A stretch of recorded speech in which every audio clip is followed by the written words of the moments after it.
Hi all, welcome to competitive cracker. അപ്പോൾ നമ്മുടെ UGC net എക്സാമിന് നമ്മുടെ കൊമേഴ്സിൽ വരുന്ന ഒരു ഇമ്പോർട്ടൻറ്റ് ടോപ്പിക്കാണ് ഇത്, റിസർച്ച് മെത്തഡോളജി. അതിനകത്ത് സാമ്പിളിംഗ് ആണ് നമ്മളിന്ന് ഡിസ്കസ് ചെയ്യാൻ പോകുന്നത്. ഓക്കെ, സാമ്പിളിംഗ് എന്താണെന്ന് നമുക്ക് എല്ലാവർക്കും അറിയാം അല്ലേ? എന്താണ്, നമ്മളൊരു ലാർജ് പോപ്പുലേഷനിൽ നിന്നും റിസർച്ച് ചെയ്യാൻ വേണ്ടിയിട്ട് നമ്മൾ ഡേറ്റ കളക്ട് ചെയ്യണമല്ലോ. അപ്പം നമ്മൾ അതിന് എന്ത് ചെയ്യും, ഒരു ലാർജ് പോപ്പുലേഷനിൽ നിന്നും അതിനെ റെപ്രസെൻറ്റ് ചെയ്യാൻ വേണ്ടിയിട്ട് കുറച്ചൊരു സാമ്പിൾ എടുത്തിട്ടും നമ്മൾ ഡേറ്റ അവരിൽ നിന്നും കളക്ട് ചെയ്യുന്നു. ഡേറ്റ കളക്ട് ചെയ്യാൻ പല മെത്തേഡുകൾ നമ്മൾ ഉപയോഗിക്കുന്നു അല്ലേ? ആ പല മെത്തേഡുകളാണ് സാമ്പിളിംഗ് മെത്തേഡുകൾ. സാമ്പിളിംഗ് എന്ന് പറഞ്ഞാൽ എന്താണ്, ഒരു സാമ്പിൾ സെലക്ട് ചെയ്യുന്നു, ലാർജ് പോപ്പുലേഷനിൽ നിന്നും ഒരു സാമ്പിൾ സെലക്ട് ചെയ്ത് നമ്മൾ റിസർച്ച് കണ്ടക്ട് ചെയ്യുന്നു. അതിനെയാണ് എന്ത് പറയുന്നത്, സാമ്പിളിംഗ് എന്ന് പറയുന്നത്. അപ്പം സാമ്പിളിംഗ് മെത്തേഡുകൾ എന്തൊക്കെയാണ്? മെയിൻലി 2 തരത്തിലുള്ള സാമ്പിളിംഗ് മെത്തേഡുകളാണുള്ളത് അല്ലേ? ഏതൊക്കെയാണ്? Probability sampling and non probability sampling. നോക്കാം. In statistics there are different sampling techniques available. അതിൽ ഇമ്പോർട്ടൻ്റ് ആയിട്ടുള്ള 2 എണ്ണമാണ്. ഏതൊക്കെയാണ്? Probability sampling and non probability sampling. നോക്കിക്കേ, പ്രോബബിലിറ്റി സാമ്പിളിംഗ് അല്ലെങ്കിൽ റാൻഡം സാമ്പിളിംഗ് എന്നറിയപ്പെടുന്നു. Non probability sampling is also known as non random sampling. Okay, ഏതൊക്കെയാണ് probability സാമ്പിളിംഗിൽ വരുന്നത്? Simple random sampling, systematic sampling, stratified sampling, cluster sampling, area sampling, multi stage sampling. ഇത്രയുമാണ് എന്ത്, നമ്മുടെ probability അല്ലെങ്കിൽ random sampling മെത്തേഡുകൾ അല്ലെ. നെക്സ്റ്റ്, നോൺ പ്രോബബിലിറ്റി അല്ലെങ്കിൽ നോൺ റാൻഡം സാമ്പിളിംഗിൽ എന്തൊക്കെയാണ് വരുന്നത്? Judgment sampling, convenience sampling, quota sampling, panel sampling and snowball sampling. അപ്പൊ ചോദിക്കാറുണ്ട്, കാണാറുണ്ടല്ലേ നമ്മൾ ക്വസ്റ്റ്യൻസ്, ഇത് തന്നിട്ട് ഇതിൽ ഏതാണ് പ്രോബബിലിറ്റി സാമ്പിളിംഗ്, ഇതിലേതാണ് നോൺ പ്രോബബിലിറ്റി സാമ്പിളിംഗ്. ചിലപ്പോൾ നമുക്ക് കൺഫ്യൂഷൻസ് ഒക്കെ വരും. അപ്പൊ ഇത് കൃത്യമായിട്ട് ഇത് അറിഞ്ഞ് മനസ്സിലാക്കി പേരുകളൊന്ന് ഓർത്തിരിക്കുക. ഓക്കെ, എന്താണ് probability sampling? The probability sampling method utilizes some form of a random selection അല്ലെ? റാൻഡം ആയിട്ട് നമ്മളൊരു പോപ്പുലേഷനിൽ നിന്നും നമുക്ക് ഡേറ്റ കളക്ട് ചെയ്യേണ്ട ആളുകളെ, ആ ഒരു ഗ്രൂപ്പിനെ നമ്മൾ എന്ത് ചെയ്യുന്നു, റാൻഡം ആയിട്ട് സെലക്ട് ചെയ്യുകയാണ്. അതായത് നമ്മൾ നേരത്തെ ഇന്ന ആൾ സെലക്ട് ചെയ്ത് വെക്കണം എന്നൊന്നും പ്രീ ഡിറ്റർമൈൻ ചെയ്യാതെ അപ്പോൾ കുറച്ചുപേരെ റാൻഡം ആയിട്ട് സെലക്ട് ചെയ്യുക. അവിടുത്തെ പ്രത്യേകത എന്തായിരിക്കും? എല്ലാ വ്യക്തികൾക്കും equal chance of being selected അല്ലെ? എല്ലാവർക്കും ഈക്വൽ ചാൻസ് ആണ് ഉള്ളത്. അതിൽ നിന്ന് നമ്മൾ ആരെങ്കിലും ഒക്കെ എടുക്കുകയാണ്. അതാണ് പ്രോബബിലിറ്റി സാമ്പിളിംഗ് അല്ലെങ്കിൽ റാൻഡം സാമ്പിളിംഗ് എന്ന് പറയുന്നത്. This method is more time consuming and expensive. ശരിയാണല്ലേ, കുറച്ച് ടൈം കൺസ്യൂമിങ് ആണിത്, എക്സ്പെൻസീവ് ആണിത് than the non probability sampling. Non probability sampling എന്ന് പറയുമ്പോൾ നമ്മൾ ഇന്ന ആൾക്കാരെയൊക്കെ എടുക്കാമെന്നൊക്കെ നമ്മൾ നേരത്തെ നിശ്ചയിച്ചിട്ട് പോവുകയാണ്. അപ്പൊ നമുക്ക് ടൈമും എഫേർട്ടും അവിടെ എന്ത് ചെയ്യാം, സേവ് ചെയ്യാനായിട്ട് സാധിക്കും. പക്ഷെ റാൻഡം സാമ്പിളിംഗ് അല്ലെങ്കിൽ പ്രോബബിലിറ്റി സാമ്പിളിങ്ങിലോ അങ്ങനെയല്ല അല്ലെ? നമ്മൾ അവിടെ ചെന്നിട്ട് ഈ മെത്തേഡുകൾ പ്രോസസ്സിലൂടെ ആൾക്കാരെ സെലക്ട് ചെയ്യുന്നു. അവർ ചിലപ്പം നമ്മൾ ഉദ്ദേശിക്കുന്ന രീതിയിലുള്ള റിസൾട്ട് തരില്ല. അപ്പം നമ്മൾ പിന്നെയും ഈ സാമ്പിളിങ് പിന്നെയും ആൾക്കാരെ സെലക്ട് ചെയ്യണം. അപ്പം അത് കുറെ കൂടി ടൈം കൺസ്യൂമിങ്ങും എക്സ്പെൻസീവും ആണ്. The benefit of using sampling is that it guarantees the sample that probability sampling ന്റെ ഏറ്റവും വലിയ ഗുണം എന്താണ്? It should be the representative of the population. എല്ലാ വ്യക്തികൾക്കും ഈക്വൽ റെപ്രസെൻറ്റേഷന് ഉണ്ട് താനും. അതോടൊപ്പം തന്നെ എന്താണ്, കറക്റ്റ് ആയിട്ടുള്ള ആ ഒരു പോപ്പുലേഷനിൽ നിന്നും റെപ്രസെൻറ്റേറ്റീവിനെ നമുക്ക് സെലക്ട് ചെയ്യുവാനായിട്ട് പ്രോബബിലിറ്റി സാമ്പിളിങ്ങിലൂടെ സാധിക്കുന്നു. ദെൻ അതിലെ പ്രോബബിലിറ്റി സാമ്പിളിങ്ങിലെ ഫസ്റ്റ് വൺ ആണ് നമ്മൾ പറയുന്നത് simple random sampling. In simple random sampling technique, every item in the population has an equal and likely chance of being selected in the sampling. Simple random sampling എന്താണ്?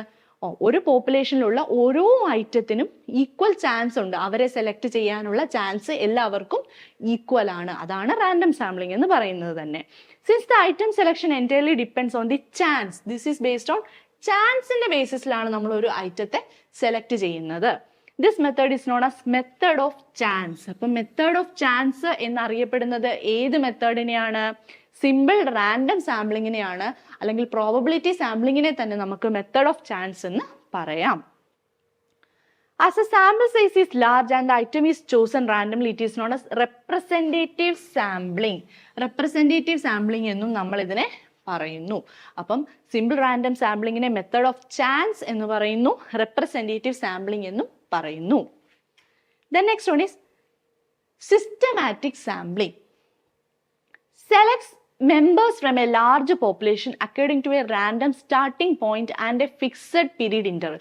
ഒരു random starting point ഉണ്ടായിരിക്കും, നമുക്ക് ഇതിനൊരു fixed period interval ഉണ്ടായിരിക്കും. For example, every 10th person on A list. ഇപ്പൊ 100 പേരുണ്ട്, 100 പേരാണ് population എന്ന് പറയുന്നത് അല്ലെ. അതിൽ നമ്മൾ എന്ത് ചെയ്യും, 100 പേരിൽ നിന്നും നമ്മൾ സാമ്പിൾ എടുക്കണം, സാമ്പിളിങ്ങിലൂടെ സാമ്പിൾ എടുക്കണം. അപ്പൊ നമ്മൾ വിചാരിക്കും ഒരു കാര്യം ചെയ്യാം, എല്ലാ 10ാമത്തെ ആളെ ഇങ്ങോട്ട് എടുക്കാം അല്ലെ. അപ്പം nth അല്ലെ, സിസ്റ്റമാറ്റിക് സാമ്പിളിങ്, nth പൊസിഷനിലുള്ള ആളെ നമ്മൾ സെലക്ട് ചെയ്യുകയാണ്. മനസ്സിലാവും, ഇവിടെ പറയുന്ന എക്സാമ്പിൾ ആയിട്ട് 10th person on A rank. അപ്പം nth person എന്ന് കണ്ടു കഴിഞ്ഞാൽ അത് സിസ്റ്റമാറ്റിക് സാമ്പിളിംഗ് ആണ്. ഇവിടെ എന്താണ്, ഫിക്സഡ് പീരീഡ് ഇന്റർവൽ അല്ലേ, എല്ലാ 10ാമത്തെ ആളെയും, എല്ലാ nth അല്ലെങ്കിൽ 10th അല്ലെങ്കിൽ 9th ആവാം അല്ലെങ്കിൽ 20th ആവാം, അത് ഫിക്സഡ് പീരീഡ് ഇന്റർവെല്ലിന്റെ ബേസിസിലാണ്. ഇതിനൊരു റാൻഡം സ്റ്റാർട്ടിംഗ് പോയിന്റ് ആണ്. 10ാമത്തെ ആളെ എടുക്കാം എന്നുള്ളത് നമ്മൾ നേരത്തെ തീരുമാനിച്ച് വെച്ച് പോകുന്നൊന്നുമല്ല, അവിടെ ചെന്നിട്ടുള്ള റാൻഡം ആയിട്ട് നമ്മൾ 10ാമത്തെ നിൽക്കുന്ന ഒരാളെ ഇങ്ങനെ എടുക്കുകയാണ്. പിന്നെ that is suppose if there, നമ്മൾ പറഞ്ഞു അല്ലെ, 1000 ആളുകളുണ്ട്, അതിൽ നിന്ന് 100 പേരെ എടുക്കണം. അപ്പം എല്ലാ 10ാമത്തെ ആളെയും എടുക്കാം എന്ന് വിചാരിക്കുന്ന ഒരു case. The next one is stratified sampling. In a stratified sampling method, the total population is divided into smaller groups. അല്ലെ, ടോട്ടൽ പോപ്പുലേഷനെ നമ്മൾ ചെറിയ ചെറിയ ഗ്രൂപ്പുകളായിട്ട് തിരിക്കുന്നു to complete the sampling process. The small group is formed based on a few characteristics in the population. After separating the population in a smaller group, the statisticians randomly select the sample. അതായത് stratified sample എന്ന് പറഞ്ഞു കഴിഞ്ഞാൽ population വളരെ വലുതാകുന്ന കേസസിൽ നമ്മൾ അതിനെ ചെറിയ ചെറിയ ഗ്രൂപ്പുകളായിട്ട് തിരിക്കുന്നു. എന്നിട്ട് ഈ ഓരോ ഗ്രൂപ്പിൽ നിന്നും വേണ്ടുന്നത്ര റെപ്രസെൻറ്റേറ്റീവ്സ് സാമ്പിൾസിനെ സെലക്ട് ചെയ്യുന്നു. എക്സാമ്പിൾ പറയുമ്പോൾ ക്ലിയർ ആയിട്ട് മനസ്സിലാവും. For example, there are 3 bags A, B and C. 3 ബാഗുകളുണ്ട്. Bag A, bag B, bag C. Each with different balls അല്ലെ. 3 ബാഗുകളിലും പലതരത്തിലുള്ള ബോളുകളാണ് ഉള്ളത്. ബാഗ് എയിൽ 50 ബോളുണ്ട്, ബിയിൽ 100 ബോളുണ്ട്, സിയിൽ 200 ബോളും ഉണ്ട്. We have to choose a sample of balls from each bag proportionally. Suppose 5 bags from bag A, 10 balls from bag B and 20 balls from bag C. മനസ്സിലായോ? അപ്പം സ്ട്രാറ്റിഫൈഡ് സാമ്പിളിങ്ങിന്റെ പ്രത്യേകത എന്ന് പറഞ്ഞാൽ, ഇപ്പം നമ്മൾ 3 ബാഗുകൾ ഉണ്ടെന്ന് പറയും, ഈ 3ൽ നിന്നും നമ്മൾ എടുക്കും. മനസ്സിലായോ? 3 ബാഗുകൾ അല്ലെങ്കിൽ ഏതൊക്കെയാണോ ഒരു വലിയ പോപ്പുലേഷനെ നമ്മൾ എത്ര ഗ്രൂപ്പുകളായിട്ട് തിരിച്ചിട്ടുണ്ടോ അത്രയും ഗ്രൂപ്പുകളിൽ നിന്നും നമ്മൾ എന്തെടുക്കുന്നു, സാമ്പിൾ എടുക്കുന്നു. ഒരു ഗ്രൂപ്പിനെ പോലും മാറ്റി നിർത്തുന്നില്ല. അപ്പൊ എല്ലാ ഗ്രൂപ്പും റെപ്രസെന്റേറ്റീവ് ആയിട്ട് വരുന്നു. അങ്ങനെയുള്ള സാമ്പിളിങ് ഏത് എന്ന് ചോദിച്ചാൽ അതിന് ഉത്തരം ഏതാണ്? Stratified sampling. അതേസമയം സിസ്റ്റമാറ്റിക് സാമ്പിളിങ് എന്തായിരുന്നു? nth പേഴ്സണെ അല്ലെ, nth പേഴ്സൺ, ഇത്രാമത്തെ ആളെ at a fixed interval of ടൈമിൽ ഇത്രാമത്തെ ആളെ എടുക്കുന്നതാണ് systematic sampling. This is stratified sampling. Different ഗ്രൂപ്പുകളായിട്ട് തിരിക്കുന്നു, ഓരോ ഗ്രൂപ്പിനും റെപ്രസെന്റേഷൻ കൊടുക്കുന്നതിനെയാണ് നമ്മൾ എന്ത് പറയുന്നത്? Stratified sampling. Then next one is clustered sampling. In the clustered sampling method, the cluster or group of people are formed from the population set. ഒരു enter പോപ്പുലേഷനിൽ നിന്നും എഗെയിൻ നമ്മൾ അതിനെ ഗ്രൂപ്പായിട്ട് തിരിക്കുന്നു. ആ ഗ്രൂപ്പിന്റെ പേരാണ് എന്ത്? ക്ലസ്റ്റർ. ഇനിയോ, the group has similar significatory characteristics. ഈ ഓരോ ഗ്രൂപ്പിനും എന്താ, ഒരേ ക്യാരക്ടറിസ്റ്റിക് ആണ് ഉള്ളത്. Also they have an equal chance of being a part of the sample. ഈ ഓരോ ഗ്രൂപ്പിനും എന്താണ്, റാൻഡം സാമ്പിളിംഗ് അല്ലേ, എല്ലാവർക്കും സെലക്ഷൻ ചെയ്യപ്പെടാനുള്ള ചാൻസും ഉണ്ട്. This method uses simple random sampling for the cluster of population. അപ്പം ക്ലസ്റ്റർ സാമ്പിളിങ്ങിന്റെ പ്രത്യേകത, അപ്പം നമുക്ക് ക്ലസ്റ്റർ സാമ്പിളിങ്ങും സ്ട്രാറ്റിഫൈഡ് സാമ്പിളിങ്ങുമായിട്ടൊരു ഡൗട്ടൊക്കെ നമുക്ക് തോന്നാം. അപ്പം ക്ലസ്റ്റർ സാമ്പിളിങ്ങിൽ എന്താണ്, ഓരോ ഗ്രൂപ്പുകളും നമ്മൾ തിരിക്കുമ്പോൾ ഈ എല്ലാ ഗ്രൂപ്പുകളിൽ നിന്നും നമ്മൾ ആളെ എടുക്കണമെന്നില്ല.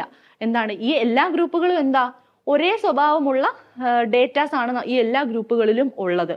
അപ്പൊ നമ്മൾ എവിടുന്നെങ്കിലും ഒക്കെ റാൻഡം ആയിട്ട് എടുക്കും. ചിലപ്പം ചില ഗ്രൂപ്പുകൾ ഉൾപ്പെടണമെന്നൊന്നും ഇല്ല. പക്ഷേ സ്ട്രാറ്റിഫൈഡ് സാമ്പിളിങ്ങിൽ എങ്ങനെയാണ്, എല്ലാ ഗ്രൂപ്പുകളിൽ നിന്നും നമ്മൾ റെപ്രസെന്റേഷൻ ഉറപ്പുവരുത്തണം. അതാണ് വ്യത്യാസം. മനസ്സിലായോ?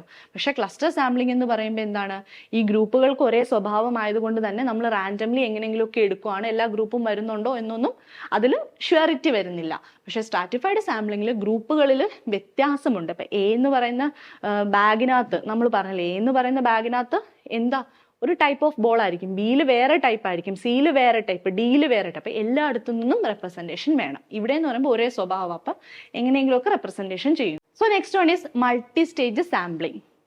Combines several sampling methods. It usually involves selecting clusters first and then performing additional sampling within those clusters.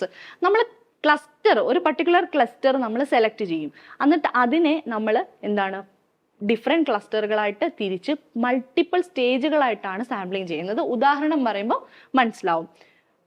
Example, first selecting random cities. നമ്മൾ ആദ്യം റാൻഡം ആയിട്ട് കുറച്ച് സിറ്റീസ് സെലക്ട് ചെയ്യുന്നു, ആ സിറ്റീസ് ആണ് നമ്മുടെ ക്ലസ്റ്ററുകൾ.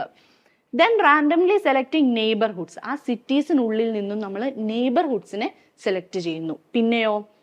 പിന്നെ നമ്മൾ എന്ത് ചെയ്യുന്നു? Finally households within the neighbourhoods. അപ്പം സിറ്റിക്കുള്ളിൽ നിന്നും എന്ത് സെലക്ട് ചെയ്തു? നെയ്ബർഹുഡിനുള്ളിൽ നിന്നും ഹൗസ് ഹോൾഡ്. അങ്ങനെ മൾട്ടി സ്റ്റേജുകളായിട്ടല്ലേ നമ്മൾ സാമ്പിളിങ് ചെയ്തത്. അങ്ങനെ പല സ്റ്റേജുകളായിട്ട് സാമ്പിളിങ് ചെയ്യുന്നതിനെയാണ് നമ്മൾ എന്ത് പറയുന്നത്? Multi stage sampling. അപ്പം നമ്മൾ പ്രോബബിലിറ്റി സാമ്പിളിംഗ് ആണ് പറഞ്ഞത്. Important type of probability sampling ഒക്കെ ഓർത്തിരിക്കുക കേട്ടോ.